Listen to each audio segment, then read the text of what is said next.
Howard Baxter had driven the same route for 11 years, and he had never once been late. The Lakeview Towers sat at the edge of downtown Toronto, 43 floors of glass and steel that caught the morning light off Lake Ontario and threw it back at the city like a warning. Howard arrived every morning at 6:45, parked his 11-year-old Civic in the lower lot, changed into his uniform jacket in the service room off the loading bay, and took the staff elevator to the lobby. By 7 o'clock, he was behind the concierge desk, a cup of black coffee beside him, the building's daily log open in front of him. He had been a security concierge for most of his adult life. Before Lakeview, he had worked night shifts at a hospital in Mississauga, and before that, a decade on the floor at a manufacturing plant in Hamilton that closed when he was 38. He did not talk much about those years. He was the kind of man who moved forward without making a fuss about what he had left behind. He was 57 now. He wore the same brand of navy jacket he had worn for a decade, slightly faded at the cuffs. His hair had gone almost entirely gray, and he kept it cut close. People tended not to notice him, which suited him fine. That was the nature of the job. You were there, but you were not supposed to be seen. The resident he thought about most lived on the 39th floor. Her name was Dr. Vivienne Harlow. She had moved into suite 3904 18 months ago, and in that time Howard had seen her name in the financial papers 3 times. She ran a biotech company called Meridian Sciences that had developed some kind of cancer diagnostic tool. He did not understand the details, but he understood the numbers. The company was valued at over $1 billion. Vivienne Harlow was 44 years old, and she had built it from a rented lab in Waterloo with 2 graduate students and a grant she had applied for 6 times before she got it. Howard knew this not because she had told him, but because people in the building talked and because he paid attention. What he noticed about Vivienne Harlow was not her success.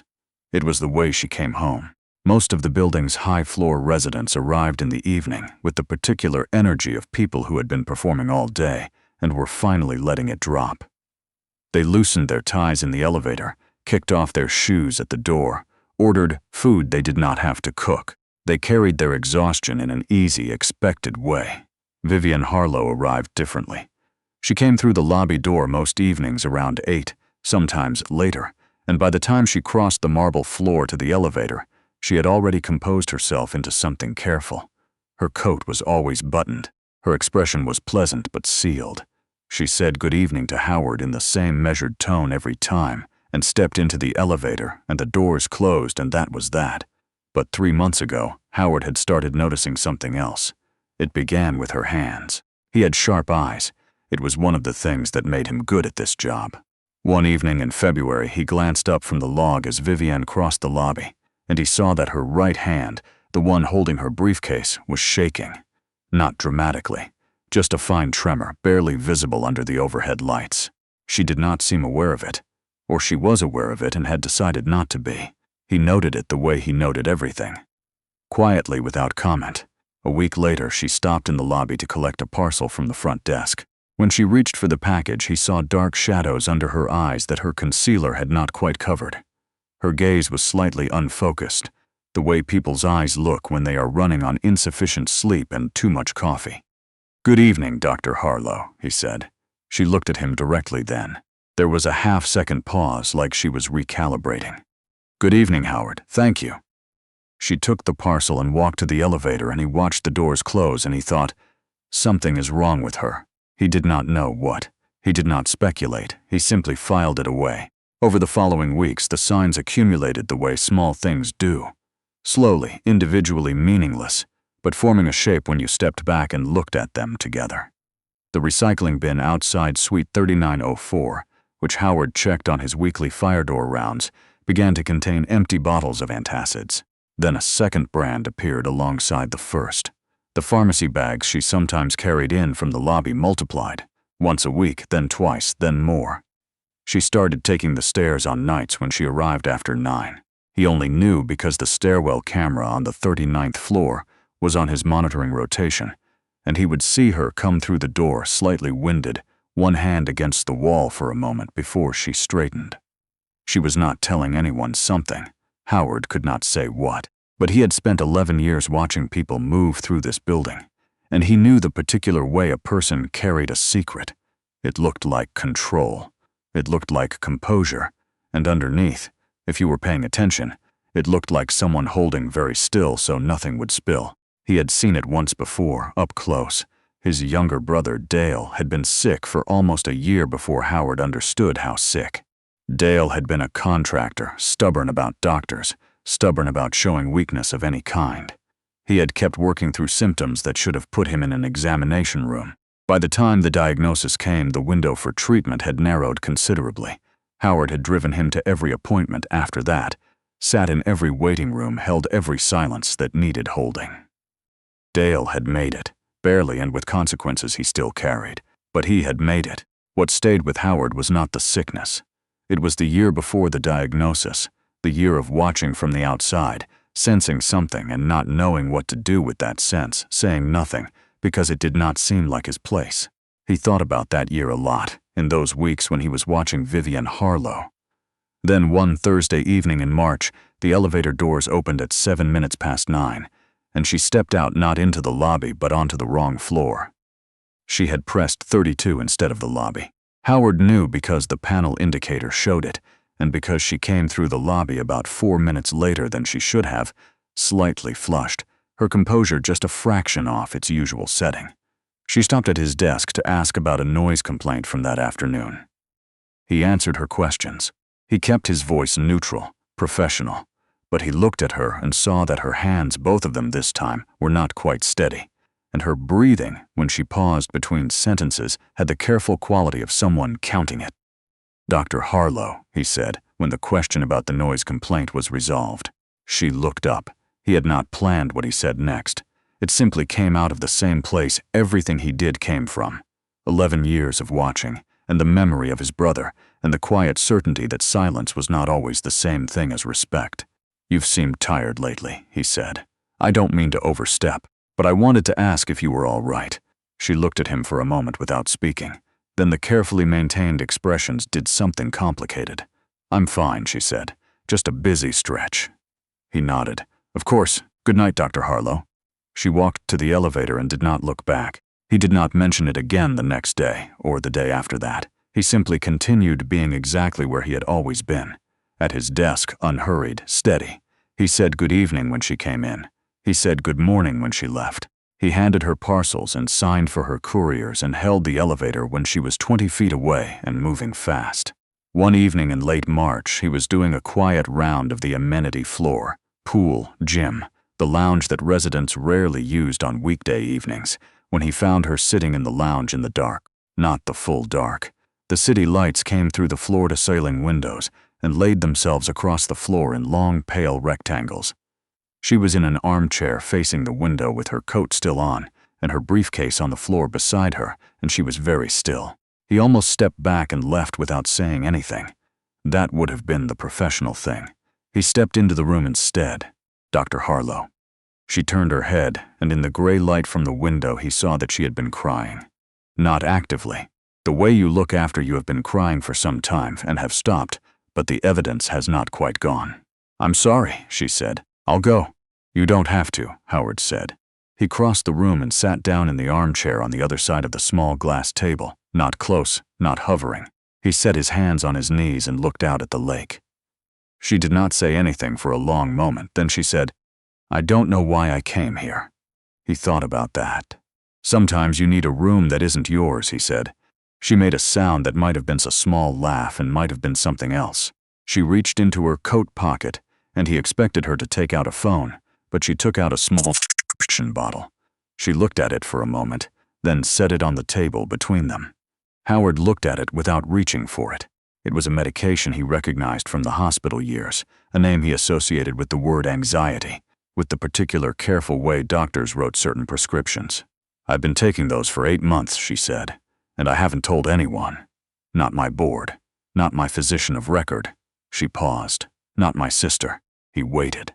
"If it gets out that the CEO of a diagnostics company is being treated for severe anxiety," she said, her voice very controlled now, very precise, the way people get when they are talking about something they have rehearsed inside their heads many times. "The board will question my judgment. The investors will pull back. We have a trial beginning next quarter that took 6 years to reach. 6 years. And if I lose credibility now, All of it. She stopped. Howard said nothing for a while. Then he said, "My brother was sick for a year and didn't tell anyone." She looked at him. He said he was protecting his business, his family, himself. He said the timing was bad. He had a lot of reasons, and by the time he let anyone in, there wasn't much time left to work with. She was quiet. "He made it," Howard added, "but it was closer than it needed to be. And the only thing he regrets, the only one, is the year he spent alone with it." Vivienne looked back at the window. The city hummed outside, indifferent and enormous. "I've been managing," she said. "I can see that," Howard said. "You manage very well." She turned to look at him, and something in his tone, not sarcasm, just honesty, seemed to catch her off guard. "You come in every night holding it together," he said. "I watch a lot of people walk through that lobby. You work harder at looking all right than anyone I've seen in a long time. And I think you're exhausting yourself doing it." She looked down at her hands. They were clasped in her lap, knuckles slightly white. "The medication helps," she said quietly. "But I can't sleep, and when I can't sleep, I can't concentrate the way I need to. And when I can't concentrate," she stopped again. "Have you told your doctor?" "The full picture?" She shook her head. "She told my GP enough to get the prescription. But I didn't tell her how bad it was getting. I didn't want it documented." Howard nodded slowly. He was not surprised. He had seen this before too, not the specific circumstances, but the shape of it. The way people in high positions treated their own struggles as risks to be managed rather than conditions to be treated. The way they rationed the truth even to their own physicians because every record felt like a liability. "The trial," he said. She looked at him. "The one that begins next quarter. Is it still on schedule?" Vivienne blinked. "Yes, it's on schedule. Then you have time to get some actual help," he said. "Not just managed. Helped." She was quiet for a long time. The city lights moved on the floor between them. "I don't know who I would even tell," she said. "My sister would panic. My board would react. My doctor already thinks I'm fine. You could start with one person who already knows," Howard said. She looked at him. He held her gaze, steady. He was not trying to be anything more than what he was.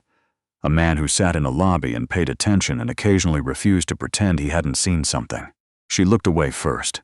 She picked up the prescription bottle and held it and set it back down. "The night my father died," she said, "I was in the middle of a board presentation. I finished the presentation. I didn't tell anyone.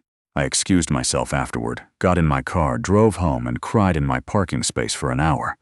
Then I went upstairs and answered emails." Howard did not say anything. "Because I thought that's what strength looked like," she said. "I thought that's what you had to do to be taken seriously. To stay taken seriously." She looked at him. There was something raw in her face now that the professional mask had come off. Not weakness, exactly. Something more like accuracy. Like she was finally describing something precisely rather than approximately. "I'm 57, Howard said, "and I will tell you what I think strength looks like if you want to know." She nodded, barely. "It looks like what you're doing right now," he said, "sitting in the dark and saying the true thing to someone who isn't going to fix it for you." She was quiet for a moment. Then she said, "You're not what I expected." He almost smiled. "Most people don't expect much from the front desk." She looked at him steadily. "That's not what I meant." He knew it wasn't. He nodded. She stood up and gathered her briefcase and buttoned her coat, and she looked out at the window one more time. Then she looked at him. "Thank you," she said. He stood as well. "Good night, Dr. Harlow." She went to the elevator. He went back to his desk. He sat with his log open in front of him and did not write anything in it for a while. In the weeks that followed, Howard noticed that she stopped arriving quite so late. The stairwell camera on 39 showed her using the elevator again. The pharmacy bags became less frequent, but the brands changed. She was buying different things now. Things that did not suggest she was managing symptoms alone in the middle of the night. She stopped at his desk one evening in early April and said, without preamble, "I made an appointment." She said it the way you say something when you have been working up to it, and finally you are on the other side of working up to it. He looked up from the log. "With a specialist," she said. "Not just my GP. Someone who actually deals with." She paused. "The full picture." "That's good," he said. She nodded once, then she took her mail and went to the elevator. She did not make it a larger moment than it was, and he appreciated that. He had not wanted to be thanked again. He had not done anything that warranted elaborate thanks. He had simply sat in a dark room and refused to pretend he was somewhere else. The appointment led to another. Howard did not know the details and did not ask for them. What he observed was subtler and more important than details. The fine tremor in her right hand disappeared by mid-April. By the end of the month, when she arrived in the lobby, the careful composure was still there, but it was different. Less like a wall and more like an actual personality, something she wore because she had chosen it, not because she was holding the other thing back. She began to say good evening to him and mean it. In May, she knocked lightly on the door of the security office, not the lobby desk, the actual office, where Howard did his end-of-shift reports, and put a small box of butter tarts on the desk without explanation. He looked at the box. "My sister made them," Vivienne said. "She does this when something goes well. She knows something went well. She doesn't know what." Howard nodded. "I told her I'd found someone who'd been honest with me when I needed it," Vivienne said. "She thought I meant a therapist." He picked up the box and looked at it. He thought about Dale, about sitting in waiting rooms, about the particular texture of silence when someone you love is being treated for something that caught them too late but not quite too late. "How is the trial?" he asked. "On track," Vivienne said. "Actually on track. Not just the story I was telling people." He looked at her. There was a quality to her now that had not been there in February. She looked inhabited, like the lights were on all the way through. "I almost didn't say anything," she said. "That evening in the lobby. I almost just said goodnight and got in the elevator." Howard set the box of tarts down. "I thought about not saying anything either," he said. She looked at him. He thought about Dale again, about the year of watching and saying nothing. "I've made that mistake before," he said, deciding it wasn't my place. I didn't want to make it again. Vivienne was quiet for a moment. Then she said, "I'm glad you didn't." She left, and Howard sat alone in the small office with the box of butter tarts and the end-of-shift report open on his desk. And he thought for a while about the way certain moments hinge on almost nothing. A decision made in a fraction of a second, in a lobby, at 9:15. To say a thing rather than not say it. He finished his report. He ate one of the tarts. He turned off the office light and went home. He picked up his grandson from school that afternoon. He had one now, 7 years old, Dale's youngest boy. And they walked back to Howard's apartment, and the boy sat at the kitchen table and did homework that involved drawing and coloring while Howard made soup. The boy asked about his day. "Quiet," Howard said.